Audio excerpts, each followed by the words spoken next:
How much bigger, how much better could your cleaning company be if you had an army of good cleaners that you could actually trust ready to roll? Well, in this video, I'm going to show you the automated hiring system, one that you actually like, the exact system that we've coached thousands of owners of cleaning companies to use to attract the best cleaners without reading a bunch of applications or chasing a bunch of people that you really don't want to talk to for interviews. So just in case you're thinking, I've tried all this before and I've never been able to work for me, or I can get out for a little bit, but then I get sucked back in. We've helped hundreds of owners who've tried to get out of the field for years, some decades, get out of cleaning forever, once and for all. So here's what we're gonna break down in today's video. First, we're gonna show you how to get good applicants to raise their hand. Second, we're gonna show them to come to you with no work on your part. Third, how to automate the entire system. Fourth, how to optimize for the best hires. And then number five, how to turn the whole gosh darn thing over to your team. All right, if you're like me and just want kind of the end at the beginning, you can grab the Automated Cleaner Hiring System Toolkit I've made for you. It's totally free. It's what we're gonna cover. The link's in the description. It's the hiring ad template, the exact automated text and email sequences we give to our clients, along with interview questions and answers, all the good stuff you're gonna need to set this up. All right, let's dive into what to do and how to do it. The first thing we need to do, like we mentioned earlier, is to get good applicants to raise their hand. So there's three parts of this that I wanna go over. Part number one, you need more applicants than you think. A lot of people might get 100 applications, but they only talk to like 2 or 3 people to an interview. We found if you get 40 to 60 good applicants, you can typically get one good hire. And of those 40 to 60 applicants, you might want to actually talk to 4 or 5 of them. The big thing is we're not looking for the apply all people, right? We want to do something to attract the right applicants that actually want a job and aren't just applying, clicking apply to everything. And we also want to repel the wrong people that are going to just be a pain in the butt. So the first thing is you need more applicants than you think, and we want semi-decent applicants. Number two is we can't compete or pay on glamour, right? We are paying people to stick their hand in a toilet for 20 bucks in an hour. So if we try and compete for that, there's always going to be someone that pays more, has a better job. So we need to offer them something that they can't get anywhere else, which would be community or meaning. We need to give them the opportunity to be a part of something that they can't be a part of in their real life, right? The people that they deal with and the experience that they have at the job outside of cleaning. Number three, whatever system and process you have in place needs to be scalable, repeatable, and dependable. So the way that we do all of these three things is with a single core values-based hiring ad. And like I said, that's going to be in the hiring toolkit that you can click and get. But the big outline of it is a headline, and that headline should be, obviously the title of the job is going to be something that makes sense for you, you know, residential cleaning, residential cleaner, janitorial cleaner, commercial cleaner, whatever in your area is used. But the title is going to be one of calling out your number one core value. So for us, it's have fun, make money, be real, and help out. So our title might be, are you the one that everyone comes to when they need help? That would be help out. Or do you love having fun at work? Or do you hate being fake at work? So something for you, it might be work hard. So you might be like, are you the hardest working person that you know?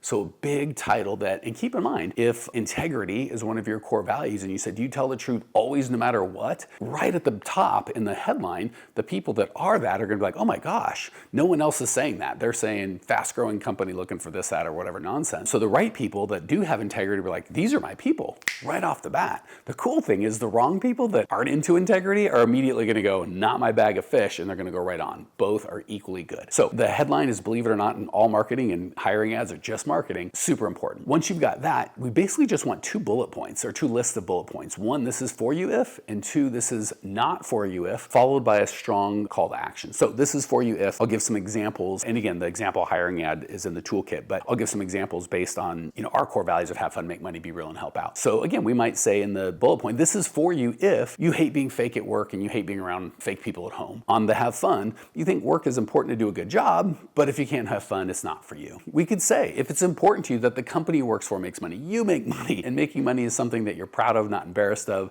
this is for you. And this is not for you would just be the opposite of those things, right? If you like your work life to be your work life and your home life to be your home life, and you kind of like enjoy putting on a mask when you go to work, this isn't for you. You can also put 1, maybe 2 disqualifiers, right? Like if you aren't legal to work in the country, or you don't have a driver's license or anything like that, you can put 1 there. The big thing with the list are, you don't want 6 or 7. You want at least 3, probably 5 at the most. So 4 is probably ideal. 3 at the minimum, 5 at the most, and try and keep them about similar. You don't want 3, this is for you, and 12, this is not for you. So that's really it. Headline, this is for you if, bullet points calling out positive versions of your core values. This is not for you if, calling out negative versions of your core values. And then the last part, which is really important, is a strong, clear call to action. So we don't want just people to be like, apply now. You want to say, click the blue apply button at the bottom, or whatever the case may be on the platform that you're on. And you also want to give them why now, right? So don't just scroll and miss out on the job you've actually wanted. Click the apply now button today so you don't miss out on potentially the coolest team that you've ever been a part of, right? So you want to have a really clear exactly what to do and why they should do it now. You know, I'll give you an example we've had just to show you the power of a core values-based hiring ad, because the reason we start here is a lot of the things people come to us with is I've tried other parts of the hiring system and it didn't work. The problem is if you've got that boring,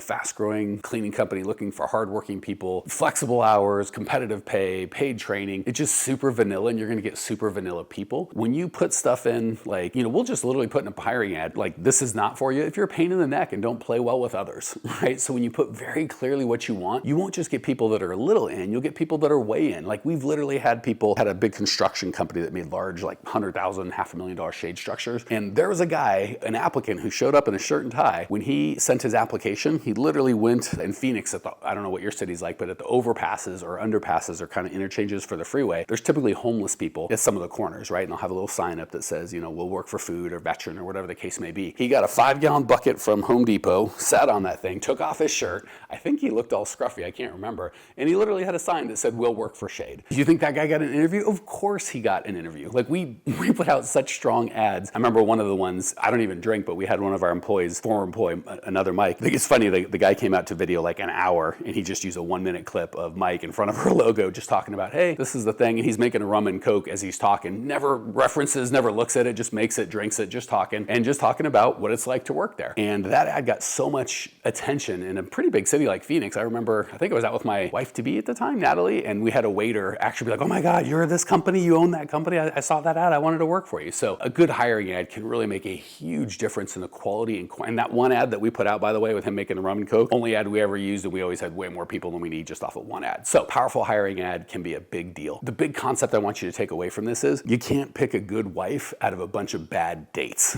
right? So if I've been married for 15 years now, so I don't know all the married stuff, but if I'm looking for an excellent wife of high caliber and my Tinder or whatever I say goes, looking for a chick that will go to Vegas and marry me today. The people I'm gonna attract aren't probably gonna be the right people, right? So the headline and the ad that you use dictates who you get, and no matter how many bad applicants or crapplicants you have, you can't pick a good fit. But if you get 3 or 4 or 5 good ones, everything gets easy. So the long story short is you need applicants, not crapplicants, and the right hiring ad will bring in more good applicants than you need. Now that you know how to get the applicants to raise their hand way more than you need, let's talk about a system to get through them that's not painful. And that comes to number 2, get them to come to you. We're gonna talk about how to automate it, but we want them to come to you. So as you guys know, chasing applicants sucks. And not only does it suck, but if it sucks, you're not going to do it. So, well, there's so many bad things, but A, it sucks. B, if it sucks, you're gonna turn it off. And that's why a lot of people don't have a hiring system that works. They turn it off because they hate it. And 3, it sets up the vibe right from the beginning that the employees don't need you, you need them, or you need them more than they need you. And then you're surprised when they do stuff like not showing up or flaking out. So let's dive into the 3 things that we're gonna need on this to make sure that they come to you. We're gonna do, I think, the what, the why, and the how. So let's dive into that. The first thing we're gonna teach is to get them to come to you in an automated fashion is a group interview. And the reason we're gonna wanna do that is, like we said, chasing them stinks. We don't coach you to go through all the applications or the resumes, A, because it stinks, and B, because it's not very good. More importantly, it takes the same 30 to 60 minutes to do a group interview. Regardless if nobody shows up, you can just have yourself a nice little break. Or if 12 people show up or anywhere in between, it takes the same 20 to really 40 or 50 minutes, no matter what. Second, it's a really good pre-frame, right? People are worried like too many people come that don't qualify, or I put in the ad, they got to speak English, and they don't speak English. But the reality is, if 8 people come and there's only 2 or 3 that are a good fit, well, guess what? The whole 8, I'd like them to be there, right? So we're going to coach you and show you how to automate getting everyone to show up, because it doesn't cost you anything extra, and it's a really good pre-frame, right? So if I've got this group interview and it's just a job for a cleaning company, and they probably had other cleaning companies they've applied for, and it's hanky, right? It's just one dude at a jerky office saying like, hey, want to come clean? This is 8 people applying for the same job, and you get a whole system that we're going to dive into. So the pre-frame for the employee or the prospective employee of like, holy crap, other people want this job is excellent. Second reason we do a group interview is 90% of the job is getting them to show up when and where you tell them to do. And you can call the applicants you want, and the people that you think are going to be amazing shockingly don't show up. And the people that maybe aren't good at a resume or you don't call or whatever, they show up, and maybe they look you in the eye and they shake your hand and they put on a suit and tie or they've dressed nicely. The first thing we're going to ask them to do when they work for you, which is show up when and where you ask them to show up, and see how they do that. So number 2, let's talk about the when and where. We love coffee shops. A lot of clients, and we don't love having offices for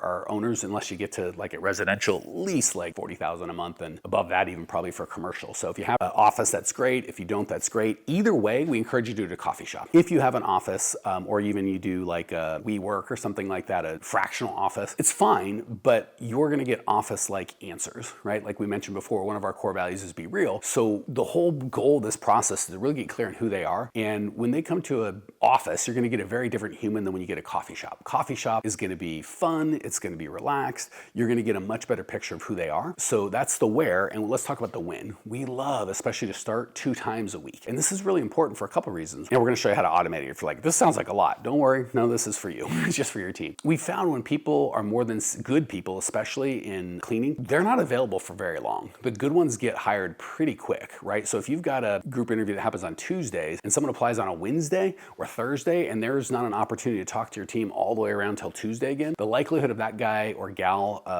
being available is very low. And even if they are available, the likelihood that they show up drops off a cliff, right? So if you have 2 group interviews a week, they're typically not more than like 72 business hours away from having the opportunity to see you. 2 times a week is really important there. Also, when you have a good hiring ad, you're going to get a lot of people, and we'd rather have 2 interviews with like 4 to 6 people than 1 interview with like 12 people. And you can handle 12. It gets to be a lot. I'd rather have 2 with half of that. And it just makes sure you've always got people in your hiring funnel, because if you've been in the business long enough, people will quit in bunches. And it's just nice if you only have a group interview, like I said, every Tuesday, and you get a bunch of people quit on Wednesday. You're like, I'm a little stuck here. But if you've got 2 group interviews working like Monday and Thursday or Tuesday and Friday, something like that, you want them as far apart in the week as you can. You're never more than 2 or 3 days away from having someone new kind of blood into your group interview. And the group interviews go to the one-on-one go to the working. So you've almost always got at least 1, if not several people, some stage of your hiring funnel, which is phenomenal.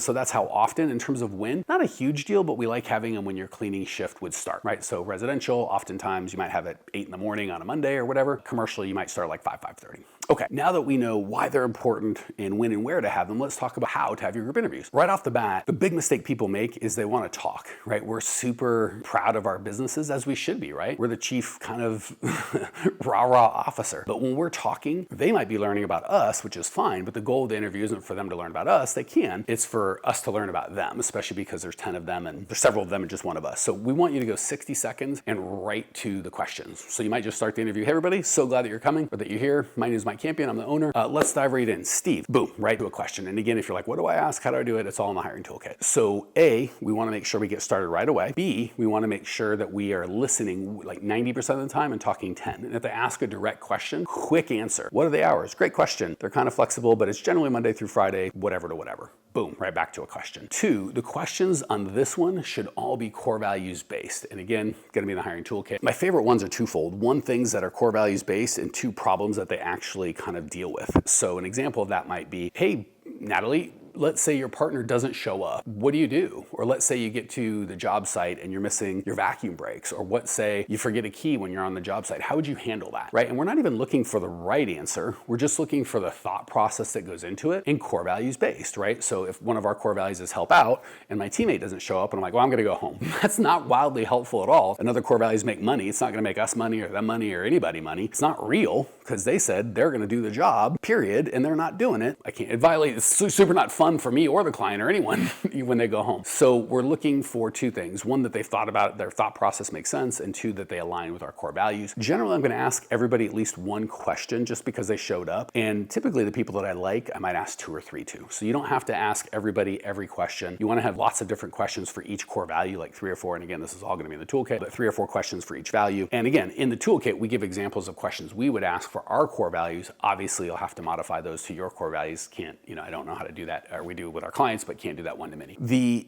big thing to remember to make this much easier is you're not deciding if you're going to hire them at this point. You're only deciding if they're going to make it to the next step. I want to say that again because it's really important. A lot of times we think like we have to decide if they're a good fit or not good fit just on this thing. But again, that would be like going on a date and being like, you have to decide if you're going to marry this woman today. That's way too much pressure. And no, the best decider or picker of men and women is going to make a bad choice with that kind of pressure. But the reality is you're just deciding if you're going to do a second date, right? Will I spend some more time with them on a different date? And that's super easy. So same thing, if you're not sure, or as we turn over to people they're not sure, generally we're going to have them go to the next step because we're not committing to hire them. We're just deciding, do they go to the one-on-one interview or not? Easy peasy. Last little kind of teaching point here is you want to invite the people to the next interview at this interview. Don't send them home and then try and chase them later. It's frustrating and ineffective. And the way that we do that without being a jerk is we just dismiss everybody. Hey everybody, really appreciate you coming. We will reach out to you if it makes sense for us to go forward in the process. Steve, Bob, can you hang back for a second? I just had a quick question for you. And then as soon as everybody leaves, the quick question you have for Steve and Bob is, are you available to do a group interview? I'd like to have a group interview. Can you show up tomorrow at this place? So the beautiful thing, the big takeaway from this one is you're gonna have qualified people showing up for you before you need them. And that gives you a tremendous amount of confidence both in your sales and your delivery. And when you've got people that aren't a fit, telling them no, right?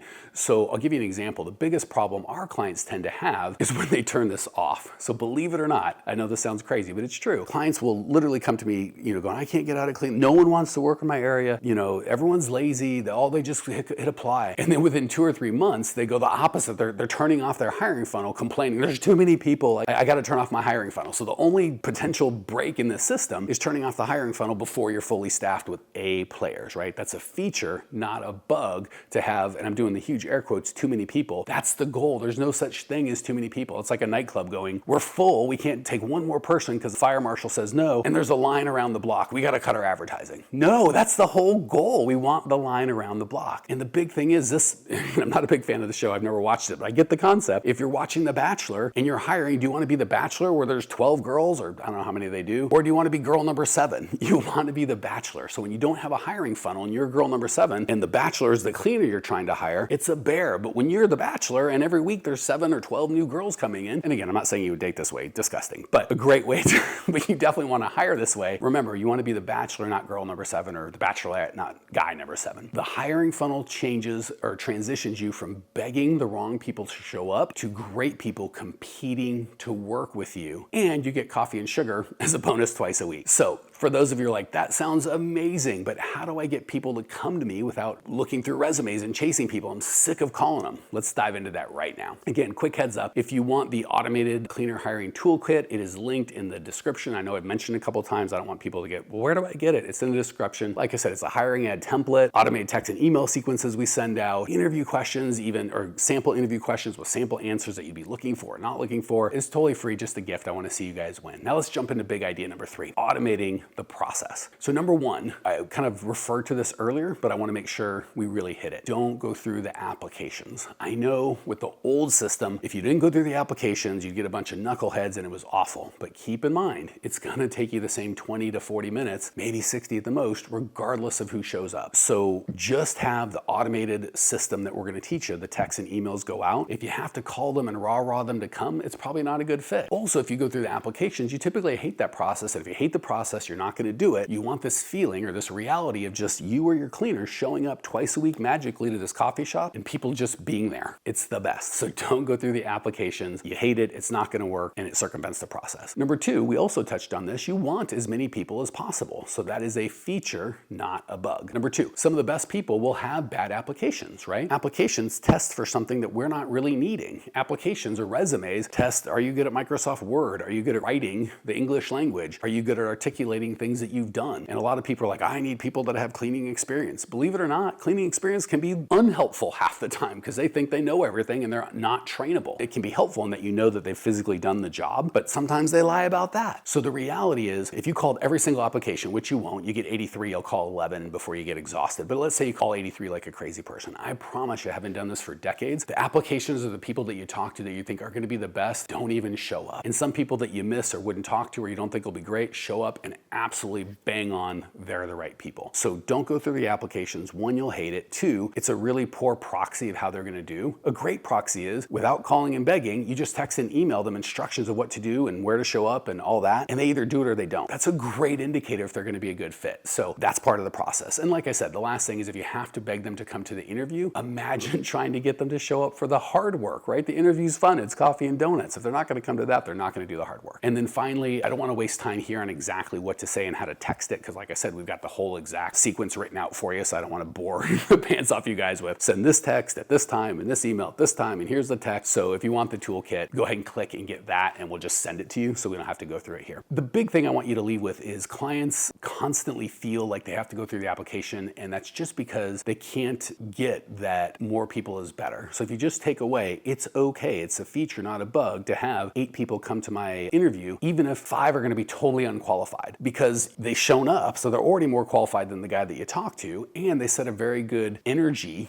of, wow, look at all the people that want this, right? People are just amazed when they go from the process of feeling like they've got to kind of hire anybody, that warm body syndrome, you know, to like, oh my God, this guy's here. And it's so funny, even when they're starting this hiring process, they'll still have standards that are too low. And it's beautiful to watch them go to the problem we mentioned earlier of, I've got so many good people, I have to turn off my hiring funnel. But that couldn't be farther from the truth. At that point, you can start top grading, right? Because most of the time, if you got 10 people and we're honest, 2 or 3 are C, D, or F players, right? So as opposed to tolerating that, let's give an A applicant a chance. And if they turn out to be a C, D, or F player, we'll just put another A applicant in there. And if they turn out to be an A applicant, that's called top grading. Oh, picture in your mind that you can think of that may be helpful is it's like fishing. The difference between calling each fish to you by name, hey Steve, I've got some bait.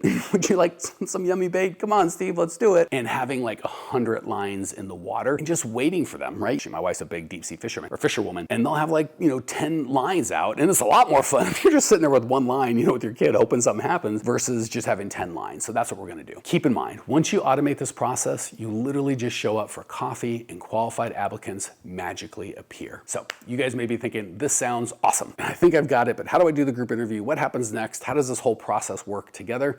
Let's jump into big idea number 4, which is how to optimize for the right hire. So we're gonna kind of get into the details of exactly how you run this process. So there's really 3 things. Core values fit, will they do it? Can they do it? Let's jump into those in order. So core values fit. The big concept I like here is blood in and blood out. Research shows, believe it or not, I always wondered when I was younger, fraternities will have these hazing processes, and every school year starts, you'll see guys get hurt or injured. Sometimes they even die with this hazing process. They do the same thing with the bush. In the uncivilized countries, the tribes, their most valuable resources, they're young men, so you think they'd be very protective of them. Same thing, they have a hazing process. And again, obviously the fraternities have not collaborated with the Bushmen, but they both on their own, kind of a guy thing for better or for worse, create this hazing process that actually hurts or sometimes disqualifies some of their best people. And you're like, why would they do that? The research shows the fraternities and the bush tribes that have the highest standards for their hazing process, where more people die or get hurt. I'm not saying people should die or get hurt. They're actually the healthiest fraternities and the healthiest tribes. So there's a real reason for it. I call it blood in, blood out. When it costs something to get into a fraternity, I didn't go to college, but I had very successful people that were 40, 50 years old, and they still talked about their fraternity brothers who don't know any bush people, but I would assume it's the same. Or when you go to war, right? The more it costs you to build this relationship, the more you value it, right? If any of you guys that were poor like me when you grow up, or even if you're rich, I guess you could be on either side of the story. I was super poor, and my first car cost $1,000, and I treated that thing, I wash it and I take care of it. It's a 1967 white Mercury Cougar. It wasn't new, I'm not that old. It was old at the time, but I still loved it. And we'd see people that would buy their kids like BMWs, 20, 30 grand, brand new, and those things were always garbage. They never washed them, they just treat it badly. So the cost of the thing has a lot to do with how you value it. So when we set up the system, the core values match, and this long kind of 3-step system that makes it more painful makes the cost to get in higher, which means the likelihood they leave lower. Last example here is Zappos would pay their people $2,000 to quit. They make the cost to get in and to stay in high. Let's talk about number 2, will do, right? Will they show up? So the whole group interview, or the whole 3-step process, group interview, one-on-one interview, working interview, 3 different people in 3 different places in 3 different times, is you're getting them to show up in 3 different places, because that's what we're going to be asking them to do, right? 90% of their job is showing up at different different places when and where we tell them to do it. So as opposed to asking them if they're going to do it, we just have them do it. And a lot of times people will be like, oh man, I got this guy to the working interview and he didn't show up on the second day. The process is broken. It's like, no, that's the whole process. The whole goal of this thing is to get people to not show up before you go a full hire, right? So when you can get people to show up in 3 different places and 3 different times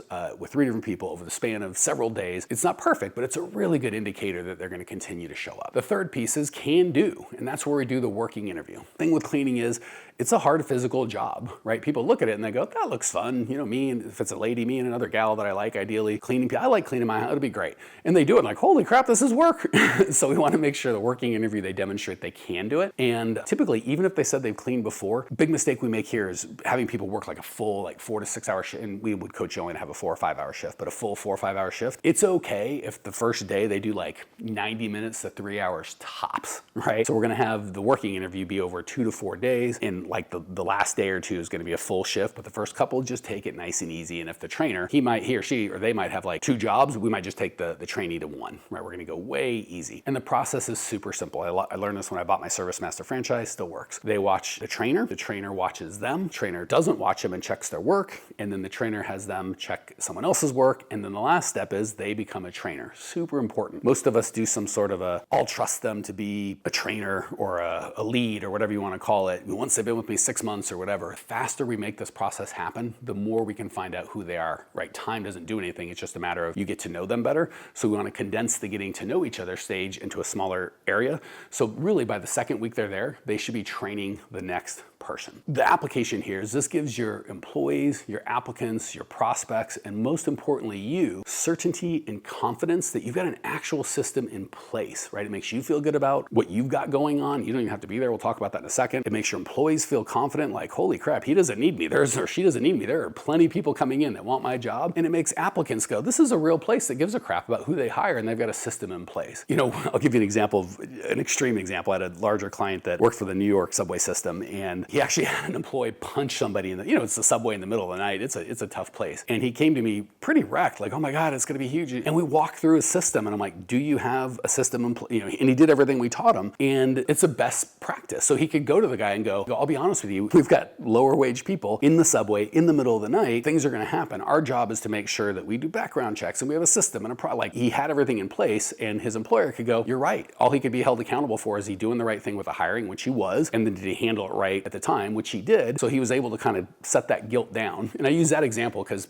God willing, you're not going to have anything crazy happen, but that crazy, but people will say they stole or someone will do something or whichever. And when you can go through your hiring, if you have the hiring process we lay out, you're going to have a lot less frequency of that. But when it does happen, you can feel good and your employees feel good and your clients feel good that you've got a real system in place and you're not just kind of half-assing it. When you know in your heart and your head, your system is, I just had that guy in the morning and he said he'd show up and I gave him a mop and we got at it and I hope for the best. When something goes wrong and that's your system, it can feel pretty gross to you and your clients and your employees, believe it or not. So the big thing is, guys, gals, stepping out, big picture, we're really in the business of selling labor ideally at scale. And when I tell people that, they get it, but the corollary they kind of don't get, which is you need a system to buy labor at scale. Most people get at a gut level, we're selling labor at scale, but they don't see the problem with I don't have a good system to buy labor at scale. So a good system with bad judgment isn't great, but it's going to beat a bad system with good judgment every single time. God willing, you hire core values-based people and put them in charge, you're going to have a good system with good judgment, which is fantastic. But if you have a good system, you've got a good baseline, especially when 3 different people in 3 different places and 3 different times have to say yes. You have to get 3 people to fail in order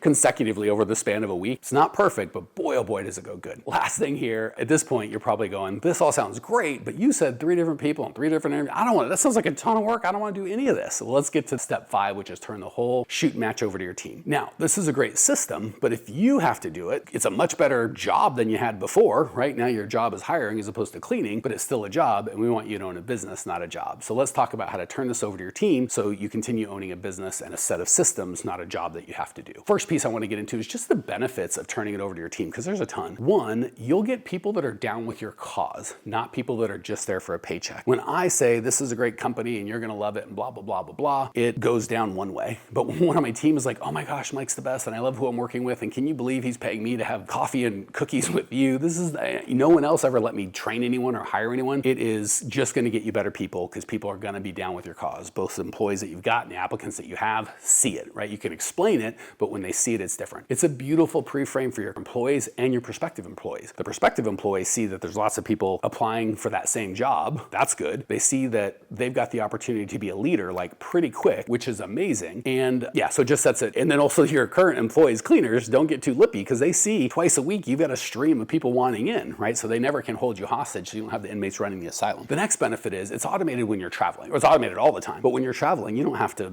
participate at all. There's two kind of pieces. If you're traveling, go travel, let the team run all three of it. 3 different cleaners running, one cleaner running the group, one running the one-on-one, one running the working, and they can all trade, so they can all do all of those things. So when you're traveling, just enjoy your travel. Now, when you're in town and things are going well, I'd recommend you drop into one of those interviews per week. Either do the group or the one-on-one, just pick one, just kind of touch base, see how it's doing. If things are not working the way you are, you're gonna drop in on more, right? You're just gonna see what's going on. You'll find out pretty quick. So that's just some of the benefits of having this process in place. Number 2, the right team members are gonna want to do this, right? So it's another way to weed out the wrong people and keep in the good people. So again, when you're in the hiring process, typically around the one-on-one interview, not usually on the group interview, you're gonna say, hey, part of what we do here is weekly meetings, monthly parties, quarterly reviews. We expect you to do group interviews, one-on-one interviews, working interviews, and obviously we pay you for that. The people that you want, the leaders, are gonna go, oh my gosh, you're gonna train me? You're gonna give me hiring skills? You're gonna develop leadership in me? You give that much of a crap about me? That would be amazing. The people that you don't want are gonna go, hey man, I'm just here to clean, and that's not my job, and it's a great time to find that out. Huge red flag, that's just not who you want. And again, just like we talked about before, they watch you, you watch them, they watch the new person watches them, and then you can just check results and dive in when necessary. So the beautiful thing with this process is you or your customer happiness manager can call clients when there's a new cleaner, when there's a problem. So you can check results without having to be in on the process. And if the results aren't getting great, then we can dive in the process like we talked about. All right, number 3 on this piece is everyone is smarter than anyone, including you. So there's magic with 3 different people saying yes in 3 different places and 3 different times. Even if you're the genius and the best of everyone on your team at hiring, I promise you're still not better than any 3 of those people combined. I'll give you an example of the power of this. Some of my favorite people, Ashley and Avery, they actually sold their company and did great, but they signed up to come to a live event that we were holding. And when they signed up, they had no cleaners and they had never been out of cleaning. And it was 2 weeks before the event. And this is atypical, right?